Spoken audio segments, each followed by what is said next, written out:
It's our pleasure to host Professor Tanmoy Laskar. So Tanmoy did his PhD at Berkeley. He was then a Jansky Fellow. He was a postdoc at the University of Bath and was a fellow at Radboud University in Nijmegen in the Netherlands. And 2022 moved to the University of Utah, where he is now based. And we have the pleasure of hearing him talk about astrophysical transients. And over to you, Tanmoy. Great, thanks, Ilya, for the introduction. Good afternoon, everyone. It's great to be here to give the Physics and Astronomy Colloquium at Monash. My name is Tranmoy Laskar, and as Ilya said, I'm Assistant Professor of Physics and Astronomy at the University of Utah. And I'm going to talk to you about extreme astrophysics with relativistic transients. So relativistic transients, what you see on this title slide is a visual depiction of such a relativistic transient. It's an example of jets of plasma being given off by a collapsing star, jets of magnetized plasma. And so this particular illustration was used for a press release for a particularly exciting result where we attempted to measure the polarization of the light. And I'll have more to say about this later on in the talk. So let's start with some big picture questions. Some of the biggest questions in astrophysics today are when and how did the first stars and galaxies form in the universe? We know that hydrogen and helium, for instance, formed in the cosmic soup following the Big Bang, but where did the rest of the heavy elements in the universe come from? In particular, the ones that are heavier than iron seem to be made in stars. And then how does nature behave in these extreme environments of like regimes of temperature and density and magnetic intensity that we can't probe in Earth-bound experiments? And how does nature behave in these sort of environments? So my work addresses these sort of questions through the study of relativistic transients. And I'll talk more about what those are and how we can answer these sort of questions. So what are relativistic transients? These are catastrophic stellar explosions that release in a few seconds as much energy as the sun does in its entire lifetime. They are extremely luminous, which means that they can be seen very far away.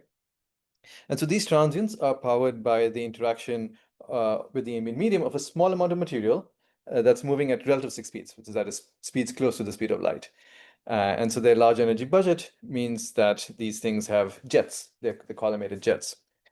So the basic idea, basic cartoon picture is that there's an explosion, stuff is flung out, that stuff interacts with the environment, usually producing a shock wave, and then there's light, either from the shock wave or from processes that are happening inside of the jet, inside of the ejector itself. And then finally, the light reaches us on the Earth, and we identify that as an explosive transient. So this is, of course, a cartoon picture. Let's think about some actual astrophysical examples. So examples of such transients include things like gamma ray bursts. Gamma ray bursts or GRBs are the most luminous, with the most energetic explosions in the universe. They completely outshine the entire sky in gamma rays for a few seconds. We find these things in star-forming regions of galaxies, almost always associated with supernovae, and that tells us that they come from the deaths of certain kinds of massive stars, though we don't know yet which ones. At visible wavelengths, these things shine brighter than the entire combined light of the whole host galaxy where these things happen. And so that makes them excellent beacons to light up the universe across the entire history of the universe. And so that makes them, for instance, excellent probes of the dark ages in the history of our universe. We now know there are at least two distinct kinds of gamma ray bursts. Those that come from massive stars, those seem to have gamma ray flashes that last several tens of seconds. But then there are also this population of bursts that are much shorter, a few, less than a couple of seconds. And so we think that those ones come from the mergers of compact objects, like two neutron stars or a neutron star and a black hole. So these systems, these neutron star systems, compact binary systems as we call them, each star in the system must originally have been massive enough to explode in a supernova. The binary has to survive this for billions of years, producing gravitational wave radiation, and then the objects spiral into each other, and then they collide and merge, producing a gravitational wave transient along with a gamma ray burst. So we think that the debris from such mergers may be responsible for the production of a large fraction of the heavy elements in the universe. So now there's another way in which stars can meet fiery deaths and make these relativistic transients, and that is if they stray too close to supermassive black holes that live at the centers of galaxies. So the idea is that a star comes in close to a black hole, that hapless star gets ripped apart because of gravitational forces, and then the black hole absorbs some of this material, It has a snack and then has a bit of a burp and launches an outflow. So these tidal disruption events, or TDEs as we call them, like gamma ray bursts and like these gravitational wave transients I just mentioned, and supernovae and things like that, they also offer us an excellent place to probe extreme conditions in the universe. So now these are the types of transients, and I mentioned that they help us understand major open questions in astronomy, and I listed some questions at the beginning. So how do they do that? Well, astrophysical transients like these are very versatile. Some of these extreme explosions, like supernovae and gamma ray bursts, are excellent probes of the last stages of the evolution of massive stars. From things like understanding late-stage mass loss, explosion mechanisms, and then ultimately pinning down the relationship between progenitors of this zoo of explosive transit that we're starting to find. They are also excellent laboratories for studying high-energy and relativistic physics, from things like determining the composition of the relativistic ejecta, understanding the mechanisms that are responsible for the production and collimation of these relativistic jets, and the acceleration of energetic particles in astrophysical shocks. We can even use these events to study the interstellar medium of individual star-forming galaxies across the universe. We can use them to derive properties like the star formation rate history of the universe, which is an important ingredient of cosmological models, to study black hole accretion at the centers of galaxies. We can even use these events to investigate cosmology, or the evolution of the universe as a whole. That includes studying the intergalactic mediums, the space between galaxies, during the early stages of the history of the universe, like what is called the epoch of reionization. We can use these events to probe direct explosions from the first generations of massive stars. And then we can use these to measure the expansion rate of the universe, that is the Hubble constant.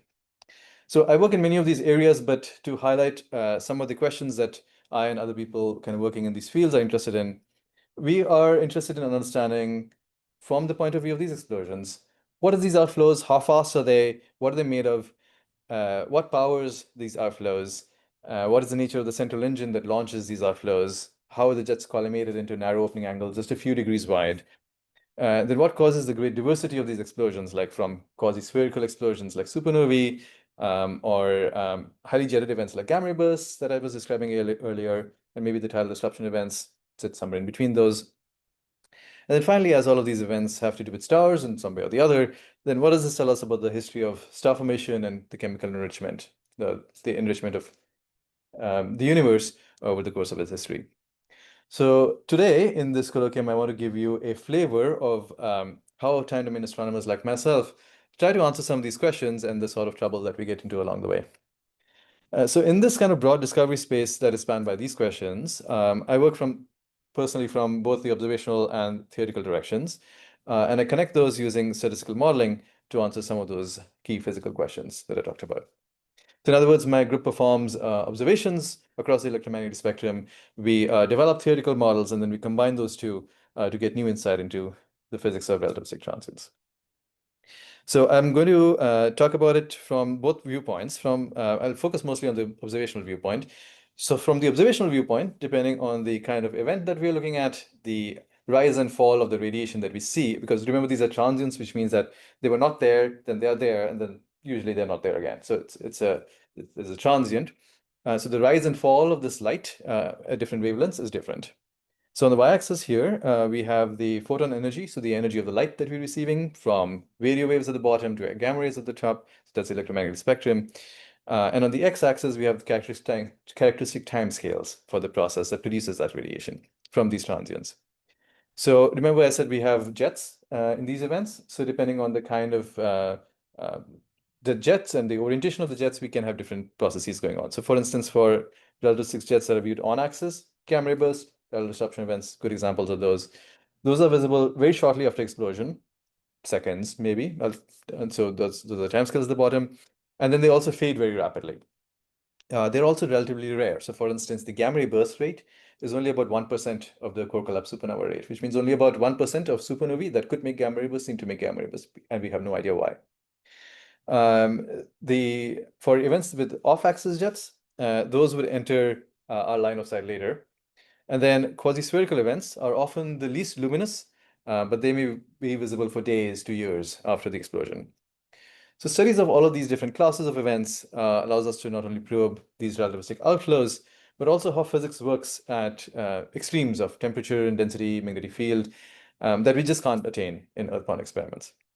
So for instance, in the very first few seconds from such a transient, we get prompt emission. That's at high energies, like gamma rays, X-rays, and potentially across messengers like neutrinos and gravitational waves. The lower energy radiation at this time is sensitive to things like the composition of the jet, the speed of the outflow, the role of magnetic fields in the jet. And as I'll talk about in some detail today, may also hold clues to understanding the launching mechanism of these outflows, which is a big open question in all of astrophysics.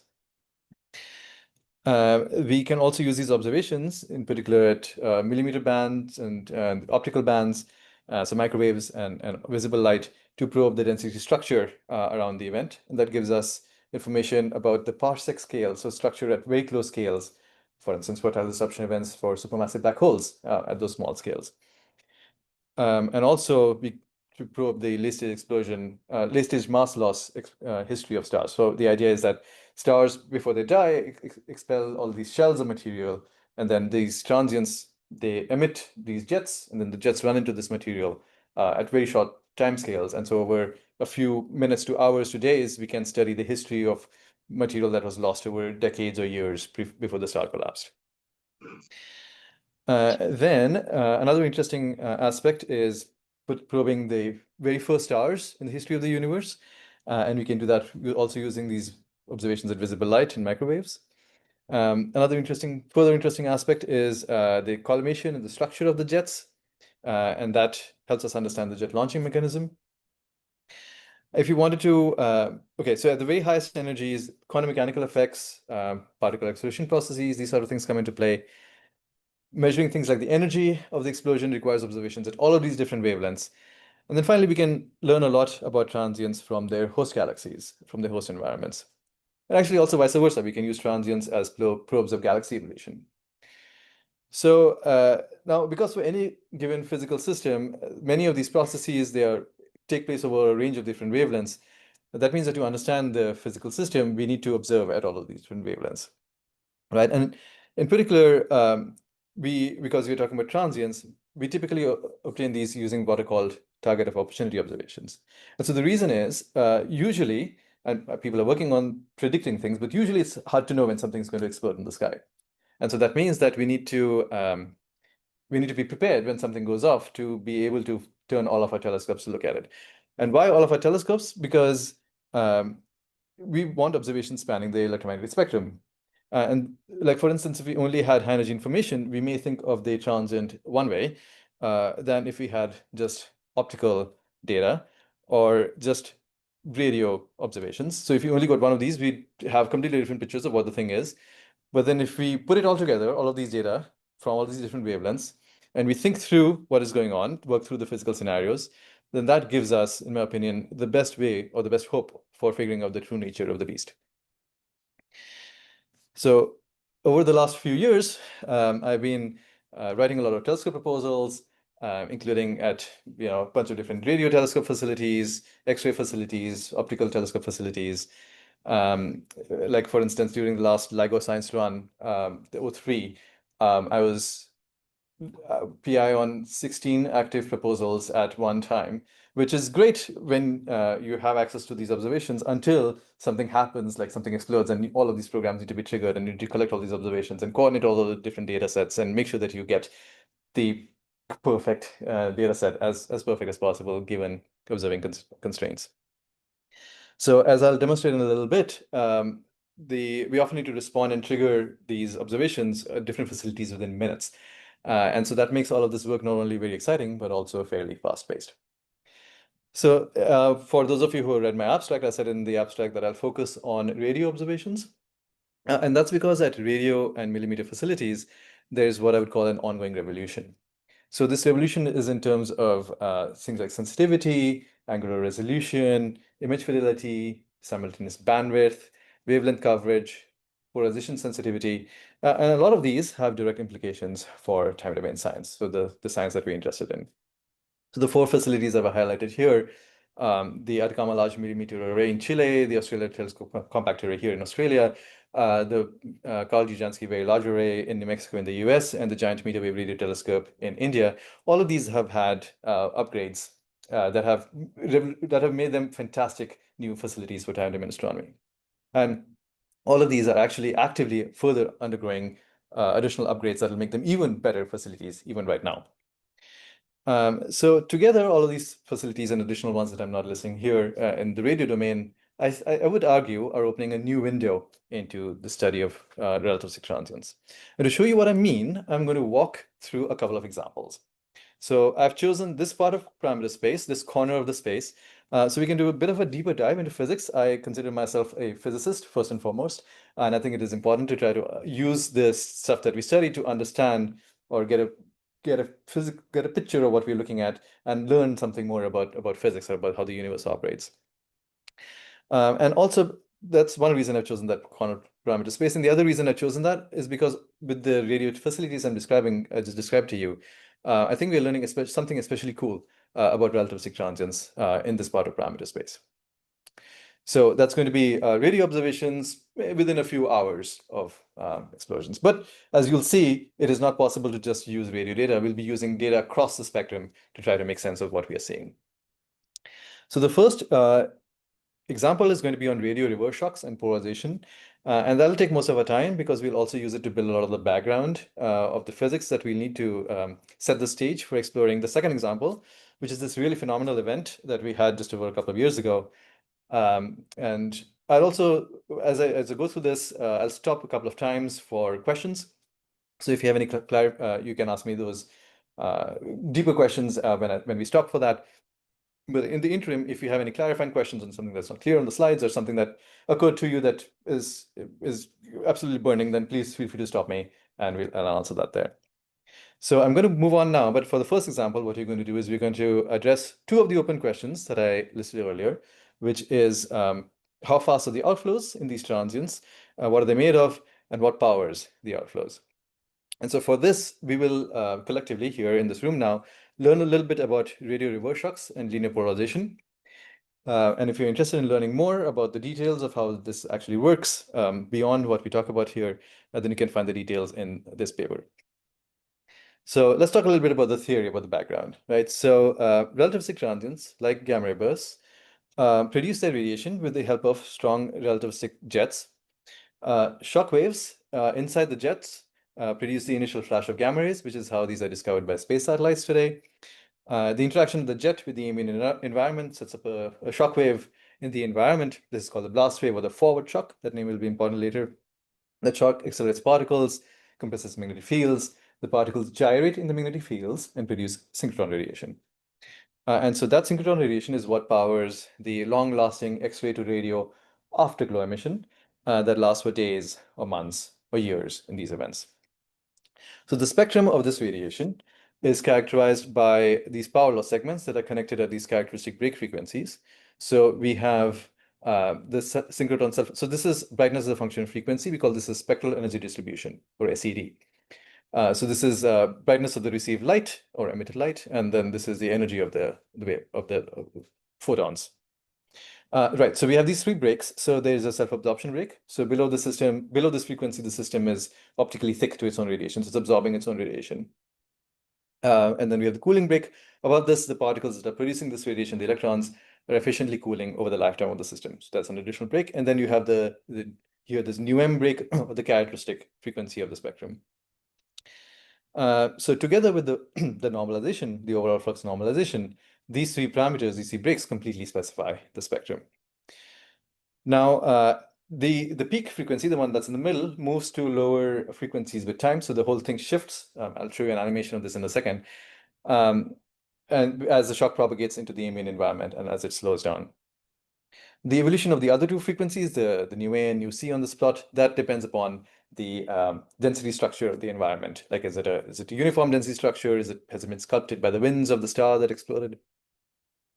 And so then if we capture this entire spectrum at any given time, then we can compute the physical properties of the explosion itself. So properties like the energy of the explosion, the density of the environment, and these things called shock microphysical parameters. This is a fraction of the shock energy that goes into accelerating electrons, the fraction that goes into compressing magnetic fields.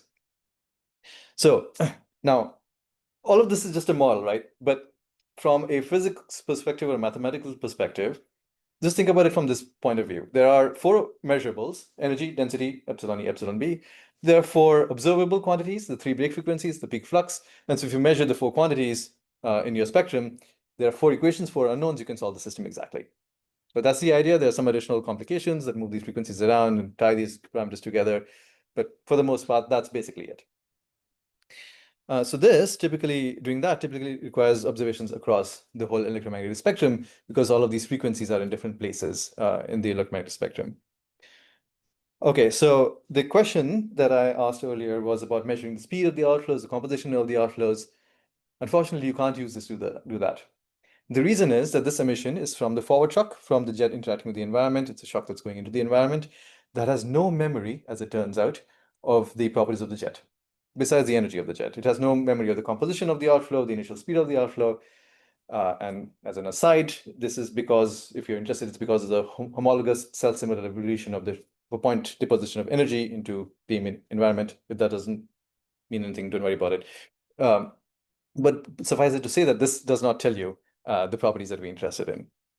So things like the structure of the outflow, the magnetization, the composition, the initial speed, all of that information has been washed out here. So to probe the properties of the jet itself, that's something that we're interested in, we need another mechanism, and that is afforded by the reverse shock. So the idea here is that when a relativistic jet, say from a gamma ray burst or a reception event or something else, first slams into the environment, the front of the jet slows down because it's hitting stuff. The back of the jet hits the front of the jet, so there's a shock wave that goes back through the jet itself. And so that's called the reverse shock. And both of these shocks accelerate electrons, producing neutron radiation. And so we observe that as this superposition of spectral components spanning from the radio to the X-rays. So a little bit more theory here. So the forward shock tells us about the energy of the explosion, the density of the environment, those properties that we just talked about. But the reverse shock tells us about the outflow properties. Like for instance, the peak frequency of the reverse shock is expected to be lower than that of the forward shock by this factor that depends upon the initial speed of the jet, times this quantity RB, which is the relative magnetization of the reverse shock to the forward shock. And then we have another relationship between these two, which is the brightness. So the peak flux of the reverse shock is expected to be brighter than that of the forward shock by this factor gamma times RB. So again, the way math works, so you have two equations, two unknowns, we can solve the system exactly. If you measure the reverse shock, you measure the forward shock, measure these two spectra, find the peaks, you can calculate gamma naught. And this is one of the only available direct ways to calculate gamma naught.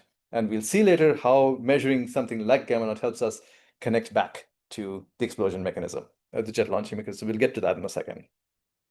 And actually, in this particular case, the system is over-constrained because there's also a connection between the cooling frequencies. And so this gives us an additional check that what we found actually makes sense and that this model makes sense. So you can already see why radio observations are useful, because at a few, maybe a few seconds, so this is at a minute after the burst, there is, no, the X-rays is entirely forward shock. There's maybe some contribution of the reverse shock in the optical, but at an hour or so and thereafter, all of the action is at the radio wavelengths. So if you want to capture this component, this emission from the jet, from the shocked electrons in the jet, you have to observe at radio wavelengths, unless you happen to be very lucky and have optical observations within seconds or minutes after the burst. And that's possible, but it's rare. So it's been challenging in the past to capture this emission, this reverse shock emission, largely because of limited sensitivity at radio facilities. But as I said, we have this revolution at radio wavelengths. So we are starting to be able to do this now. So this GRB 130427A was the first event where we could perform such a multi-wavelength decomposition of the emission from the radio to the X-ray wavelengths into these two components. So this particular case was so exciting that we got the data, we built the model, and we submitted the paper for publication in 13 days from when the event happened. It was during, well, it was a fun period. You could talk to me about that later. So with this decomposition, we can infer the initial jet Lorentz factor. It's 130 in this particular case. 3 years after this, we used the VLA to capture this spectral peak now moving through the reverse shock spectral peak moving through the radio bands for the first time. In the case of this GRB, we used the VLA and ALMA together to decompose the spectrum into reverse and forward shocks together in the same SED for the first time. And for fun, here's the full data set from the radio to the X-rays for this event, fit simultaneously with this reverse and forward shock model. And so you can see from here, and also the previous slide, that radio and millimeter observations are absolutely vital to capture these signatures. Okay, so again, we are physicists. Here's what we can do with such measurements. We can use model consistency arguments like the ones I mentioned earlier, the gamma times RV, the gamma naught squared, etc., those relationships, to infer the jet Lorentz factor and magnetization of the reverse shock relative to the forward shock. And for the first time, we've been real statisticians, and we folded this into the Monte Carlo. And so we can actually get uncertainties on these parameters. Okay, so how does all of this help? How do these measurements help in learning something about the physics of the jet in addition to just measuring the speed? So we can use the jet energy and Lorentz factor to start probing the jet launching mechanism. This is a plot I was promising you earlier. So here I'm plotting, so on the y-axis is the speed of the outflow, on the x-axis is the energy of the outflow. The energy is something you can get from the forward shock. But then on the background, the shaded regions, I'm plotting two potential mechanisms for jet launching. So we've got the Blanford-Snack mechanism, so one mechanism for launching jets, and the neutrino cooling dominated advection flow NDAF model that's in green. And previous authors have attempted to do something like this by putting events on here, by measuring the quantities on the x-axis is from the afterglow, but the quantity on the y-axis, they've used this thing called the afterglow onset time. It's one way to do things, but it's actually, they need to make additional assumptions about the density actually. And there's actually an intrinsic degeneracy in this method. That's the dashed line. So with reverse shocks, you can start populating the space using a completely independent technique. And those are the red stars. And so that actually, this technique, the reverse shock technique, probes the jet speed directly. So this particular plot is work in prep, but and we actually have new reverse shock measurements for about twice as many GRBs. So stay tuned for more results in this. Okay, so before I move on, I'm going to stop and ask if there are any burning questions at this stage on reverse shocks or about any of the theory that we talked about. Yes. Just in case, so this plot, there are points that are not covered by either model. So what could they be due to? So the question is, on this plot, there are points that are not covered by either model, and what could that be due to? It's a great question. So let's talk about the red points and the gray points separately. So the red point that's on here is a lower limit. And so in principle, this point can be anywhere up for 160625b. It can be anywhere up here and may indeed actually be consistent with the Blanford-Snack model. For the for the gray points, there are two possibilities. One is that those points are subject to the degeneracy that's being mentioned here. And actually, they lie somewhere along a parallel line that will push them into the region of one of the models. The other possibility is that indeed, maybe some of those points are breaking those models and they are coming from some other mechanism. So there are, those are the two possibilities. Now, which of those is true, I do not know. And I'm happy to chat more about that with you if you like. Any other questions? Yeah, sure. So from the red stars, this means that the NDA model is disfavored.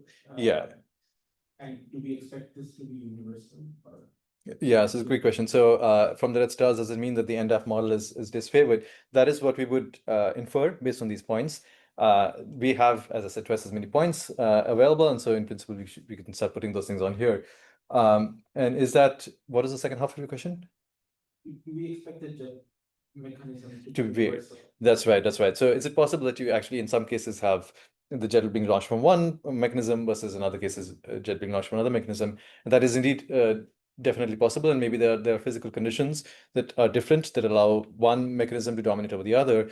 And so one of the advantages of something like this is that you can use these results to start probing if indeed you can rule out the one model versus the other in some cases, to then ask what is it about the parameters of that event or those events that is different in those cases. Like, is it the case that, for instance, high energy events or more narrowly collimated events are more likely to be associated with one model versus the other? And at the moment, that sort of analysis has not been done, and that's definitely a fantastic open area of research. Any other quick questions? Okay. So let's talk a little bit more about what these reverse shocks can tell us. So if these jets contain ordered magnetic fields, then the reverse shock emission is expected to be polarized at levels of several tens of percent. And so this radiation, because it's radio emission from the reverse shocks, and if it's going to be polarized, you need to do radio polarization observations or radio polarimetry. And that's not been possible with past facilities. So here on this plot, we have the degree of polarization on the y-axis, the time scale on the x-axis, and you can see that reverse shock emission, for instance, can be up to several tens of percent polarized. But here are some of the best radio polarization upper limits for gamma ray bursts in the literature in the centimeter band. So by the centimeter band, I mean like 1 gigahertz to 10 or 15 gigahertz. And so the centimeter band is actually not great for this because remember the reverse shock emission actually can be significantly synchrotron self-absorbed. And synchrotron self-absorption can depolarize the radiation. Now with ALMA, for the first time, we have the ability to study polarized reverse shocks in the millimeter band. So here I'm showing you the 97.5 gigahertz, 3 millimeter Stokes I, that's total intensity light curve, so light curve brightness versus time. For this gamma ray burst, 161219b, this was, I believe this is the first ALMA light curve of an extragalactic transient. And for this purpose, our team kind of basically commissioned the rapid response mode on ALMA through a series of triggered and DDD observations and then lots and lots of help test tickets. It was a whole adventure. So these observations in 2016 were taken before polarimetry was commissioned on ALMA. And so this is just to show you that if the radiation were between 1 and 10% polarized, then the challenge, and so then we've got ALMA sensitivity here. If the emission is polarized, then the challenge is getting on target early enough. Right. So for instance, if it's 1% polarized, we need to observe within 1 day. Otherwise, we will lose the signature. So then, as luck would have it, we had the perfect opportunity in January 2019 when there was this extremely bright gamma ray burst. We triggered ALMA polarimetry observations beginning 2 hours after the burst. That's the whole adventure. I can tell you about that. It was from the airport. We obtained the first ever detection of polarized radio emission from a gamma ray burst. So here are images from snapshots spanning a few hours after the burst. Now, as an extragalactic time domain astronomer, many of my objects of interest are these point sources. So I don't always get to make pretty pictures like colleagues of mine who are studying the galaxy evolution, they can make. But I get joy from watching point sources evolve in time. And now I've colored them a little bit so that there's some color in the pictures. So Stokes I is the total intensity, the total brightness. Stokes Q and U are two orthogonal linear polarization directions, bases, and then Stokes V is a circular polarization. And so in Stokes V in this case is just noise, so there's no circular polarization, but there's clearly a signal in Stokes Q and Stokes U. So there's some linear polarized flux in the source. And so there's some time evolution in the total intensity over a few hours. So that those time scales are time after the burst, right? So we got on target with ALMA within 2 hours after the burst. And so and P is the total linear polarized intensity, and you can see the linear polarized intensity is going down over time. Sorry, Mike, how do you know that a priori there is no circular polarization? It's just noise in the images. So the images, there is no signal in the data. So here's the same data in the form of light curves. So the blue points on the top panel are the total intensity. I've just binned it more finely in time. And this is the polarized intensity, those same 3 points. You can see the polarized intensity is going down with time. And there's actually some evidence that the polarization fraction, which is P over I, is also going down with time. So it's actually getting less and less polarized as time goes on. And during this period, also the position angle of the polarization slowly varies. So now this itself was an exciting result. It's the first detection of linear polarized radio emission from a gamma ray burst. But we went one step further. Because again, we are physicists, we want to understand what is happening. So we got VLA observations at lower frequencies as the source rose over New Mexico. And so actually we have simultaneous observations from the VLA and ALMA at the time of ALMA polarization measurements, which means that both observatories in different places in the world were looking at the same source at the same time. And then on here I have the SCD, spectral energy distributions, brightness versus frequency, optical data, X-ray data, the VLA and ALMA data. And the X-ray and optical can be fit with this Wavchuk model that I was describing earlier, but the radio observations require a separate component. And in fact, if you propagate that component backward in time, it looks exactly like a reverse shock and actually shows up in the optical data at very, very early times. So a few minutes after the burst. And so that tells us that this radiation that we are seeing in the ALMA band is polarized emission coming from the jet. So we are studying radiation from the outflow itself. And that's really, really hard to do. So I'll show you now how these ALMA observations compare with other studies. So here's a parameter space that our observations probe. And so that demonstrates that the challenge is getting on target early enough and with good enough sensitivity. Okay, so I've presented to you the data. What does this mean? So our key observations in this case are that we have a low linear polarization fraction. In fact, it decreases from about 0.9% to 0.6% over the course of a couple of hours. The position angle changes over a few hours, and we think the radiation comes from shocked jet material. So what does this mean for the physics of the jet? So to help visualize this, we produced this movie with the help of a graphic artist colleague for public outreach, but I think it demonstrates the model quite well. So the idea is that while the jet is moving forward toward us relativistically, because of Doppler effects, we see only a small patch of the jet with an opening angle of the order 1 over the Lorentz factor, 1 over gamma. The magnetic field in the jet is ordered locally within patches that are much smaller than this visible area, and it varies randomly across the patches. The light that is emitted is polarized parallel to the magnetic field, but because we're averaging over dozens of patches, the polarization we see is a random walk in Stokes QU space. And the intrinsic polarization of each patch may be as much as 60%, but because we're averaging over a large number of patches, we go to a square root of n, so the polarization we see is lower. As the jet expands, we see more and more patches, and the number of patches goes up, the polarization goes down to square root of n. So if that is the case, then this implies something about the magnetic field structure, right? So it tells us that there are no ordered magnetic fields in the jet transverse to a line of sight. And in fact, it rules out any axisymmetric large-scale ordered magnetic fields in the outflow. And this is important because a lot of the mechanisms that are out there to help us for jet launching mechanisms, they require large-scale ordered magnetic fields. So certainly at the time that we're probing these, the jets, there are no large-scale ordered magnetic fields in the outflows. And in this particular case, assuming something about the intrinsic polarization from each patch, you can calculate the number of patches that you're averaging over, and that tells you over what size scale are magnetic fields coherent in the jets. And just think about this, like you have an extragalactic explosion, it has a jet, you can't resolve the thing, right? You cannot actually see an image of the thing because it's so far away and so tiny. But using this technique, you can figure out the scale over which magnetic fields are coherent, the magnetic fields coherent structures in the jet. Now, polarization observations are challenging. You need to calibrate the instrument carefully, and this has on occasion resulted in inaccurate claims. I'm happy to talk more about that with you if you're interested. But this is only the first GRB for which we have polarized radio emission, so it naturally raises a few open questions. Like, is the low polarization fraction common? Are magnetic fields always unordered? Are the size scales always this? Is a universal size scale in these jets? What sets that scale if that is the case? We've already obtained ALMA polarization observations for another half a dozen GRBs. We're working carefully to check all the instrumental systematics, so stay tuned. In fact, in 4 days, I'm running a polarization workshop in Tucson, Arizona, to actually go through these data with some students to help understand what is going on in these data. And then looking further ahead, the centimeter band is still uncharted territory. There's been no detection of centimeter band polarization in a gamma ray burst. Here we think that we need the next generation facility to help us do this.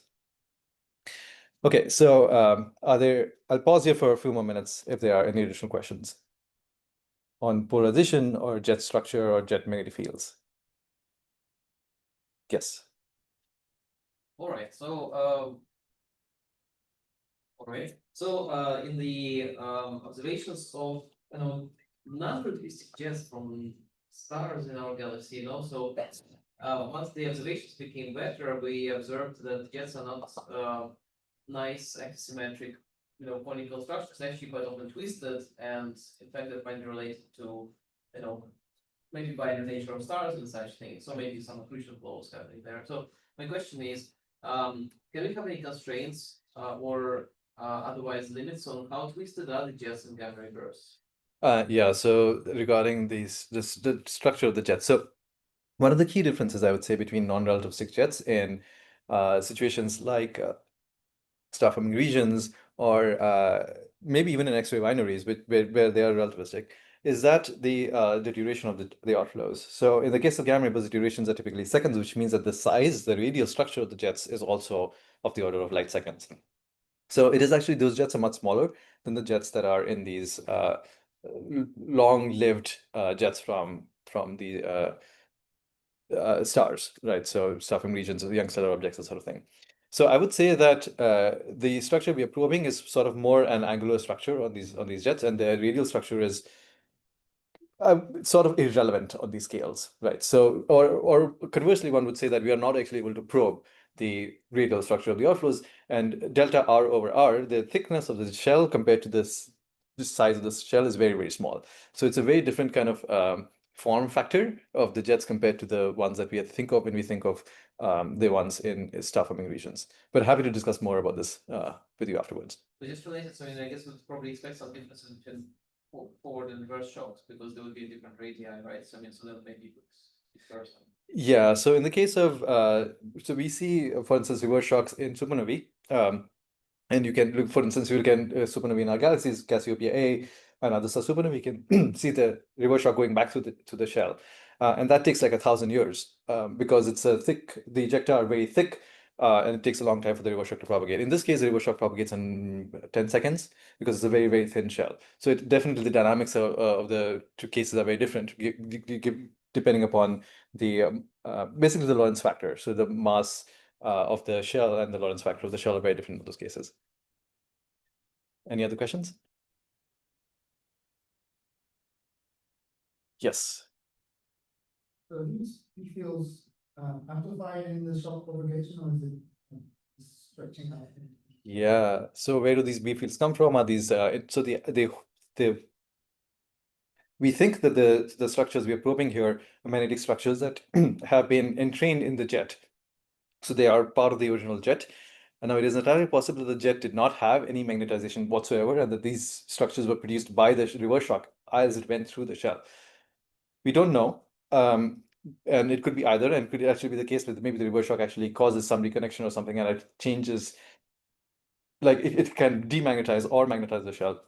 So we don't know. But at this point, the only way to probe the magnetic structure is to receive radiation. The only way to receive radiation is to produce radiation. The only way to produce radiation from the jet itself is this reverse shock, as far as we know at this time.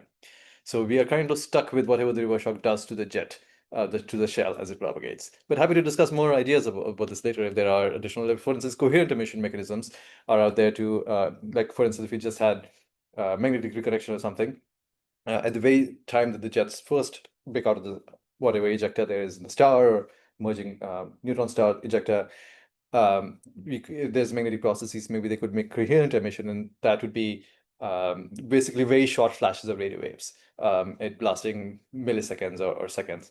And people have been looking for this. There are one or two possible detections, so it's not this kind of low signal to noise. And so that could be an additional mechanism to try to understand the magnetic structures in the outflows. That is kind of free from this reverse shock business.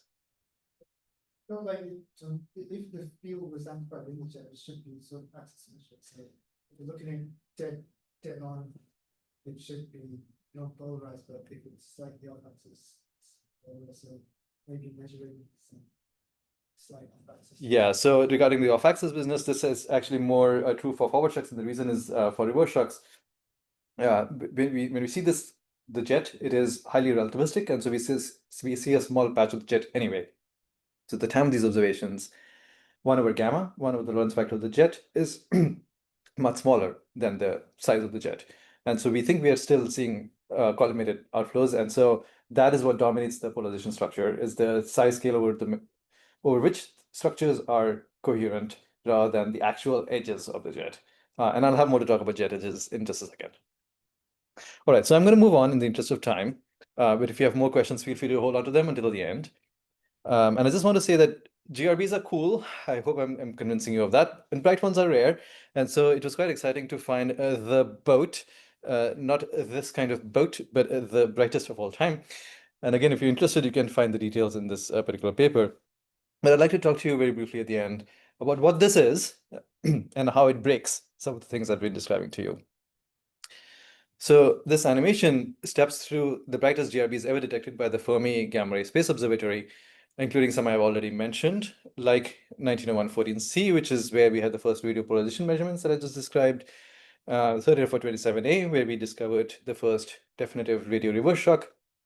And then finally, 22-1009A, the boat, with first the observed light curve, and then because this saturated the detectors, the reconstructed light curve, which completely outshines any gamma ray burst that we have discovered to date.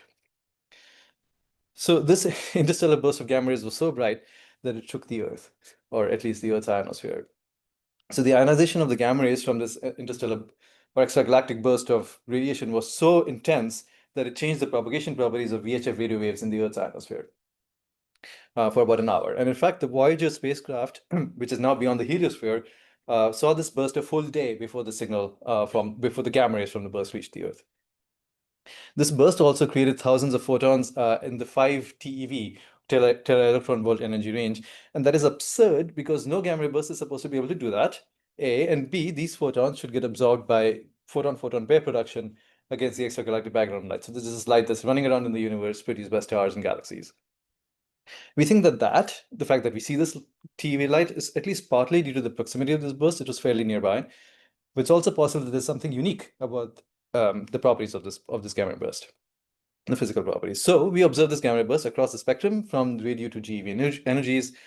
So I was PI on 7 of these programs and co-I on the other 2, and that's all wonderful until all of these programs need to be triggered and you need to take the observations. This is the most exciting gamma ray burst of a decade. So this GRB happened the first day of the fall break, and that was my first semester of teaching at the University of Utah. And so I was like, I'm going to be, I just exhausted all the lectures that I prepared. I was like, I'm going to use the fall break to prepare the rest of my lectures. I had no such luck. So anyway, here's our data spanning from a few hours to a few hundred days. In the top left panel, we have the Fermi lat, so the GeV data, new star X-ray observations, Swift X-ray observations, optical measurements from the ground. And then the rest of the 3 panels are our radio observations. And the lines are simple broken power law, just kind of simple models to guide the eye. There's no physics in the model so far, no direct physics. So these are light curves in observed flux space, so brightness versus time in our observed frame. But then in terms of intrinsic luminosity, this was one of the most luminous X-ray afterglows ever.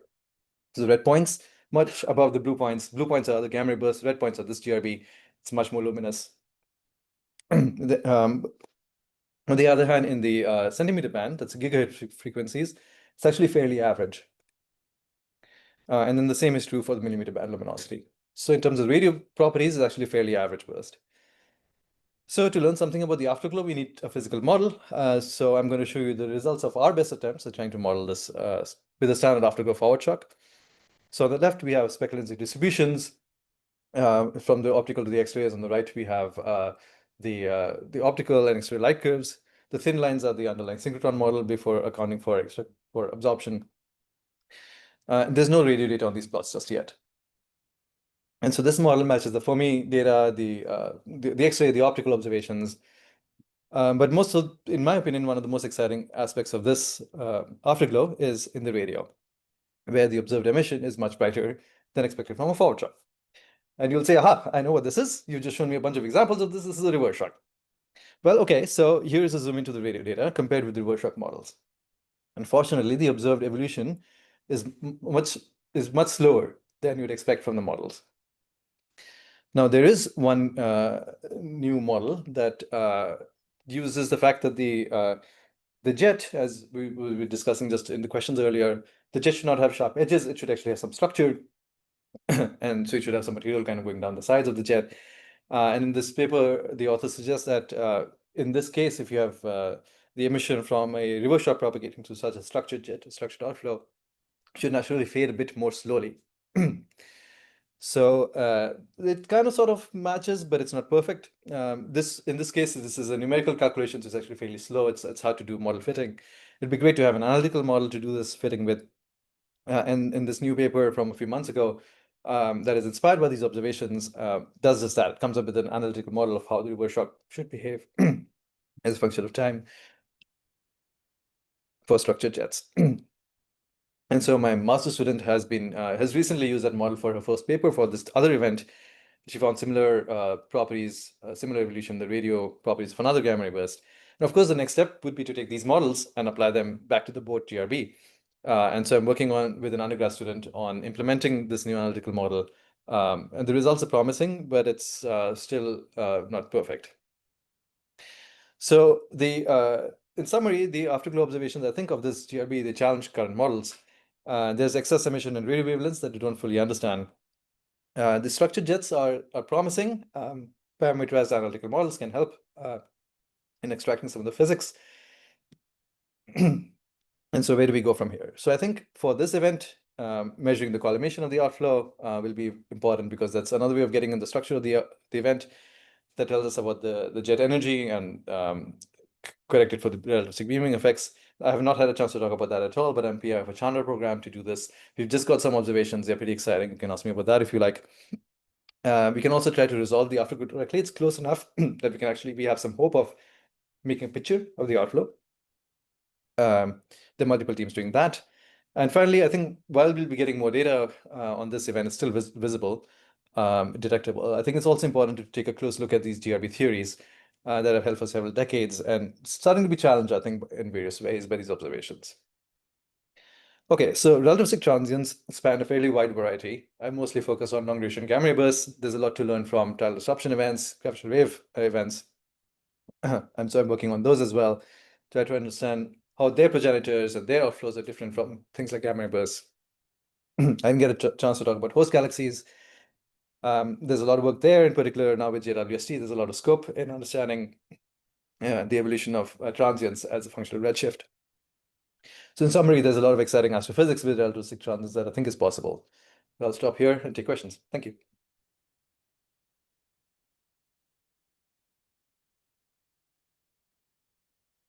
Sure. So for the voting, you said the fact that you get these by TV radiation is confusing because it trigger fair correction. But why would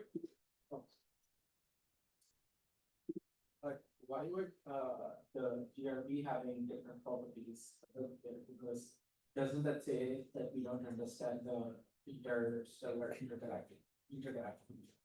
Yeah, so the question is, so in this case for the boat GRB, we see these very high energy photons. So why do we say that it could have anything to do with the properties of the burst itself? And rather, is it not more indicative of properties of the intergalactic medium? Because that is actually what is doing the observing. And I would agree with you. The additional aspect of the properties that could be different were if you're producing so many TeV photons that even with that absorption, you still see them. So the question is, what is producing those TeV photons? And it is possible that those TeV photons in this particular case are produced by inverse Compton scattering. So if you have the conditions that are necessary for producing a large fraction of TeV photons through inverse Compton scattering, then perhaps that is one way that you can get around this. The other possibility is that in this particular case, maybe, and that is what one of the authors in a different paper claimed, back to the paper that I mentioned earlier, that you have a structure in the outflow with a highly relativistic narrow core, and that is required to boost the photons up to these energies. And so perhaps there's something about the structure of the outflow, the energy distribution in the outflow, the speed distribution in the outflow that allows you to produce more high energy photons in this particular case than in other cases. We don't know which of these is the case. And I think one of the ways to figure that out is to study the structure of this outflow, study those things that we think may be interesting, and then do that for a whole population of GRBs, and then actually see whether there are indeed correlations between things like the structure of the outflow and whether we see TeV photons or not.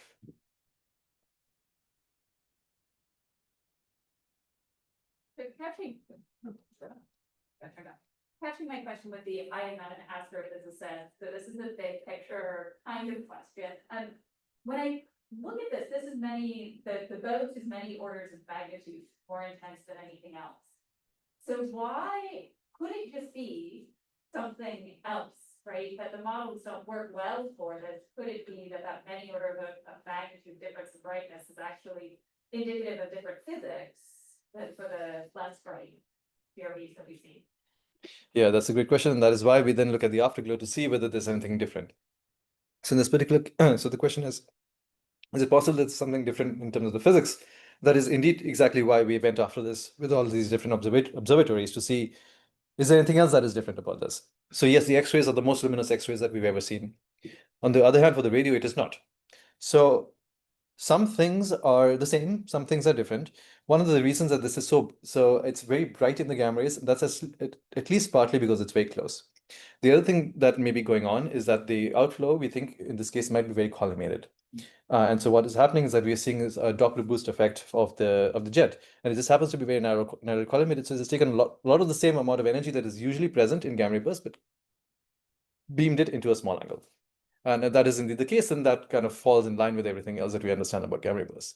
Or maybe it is the case that this was the most energetic gamma ray burst that just ever happened to be, and we wouldn't know that fully until we actually measure the opening angle. That's what we're trying to do right now, and it's actually just about getting to the stage where you can do things like that. That's a great question, and I don't know that we know the answer yet. We are working on this one, and there may be other such events that we can follow up to try to understand those questions better. Oh, sorry, it's you. Sorry.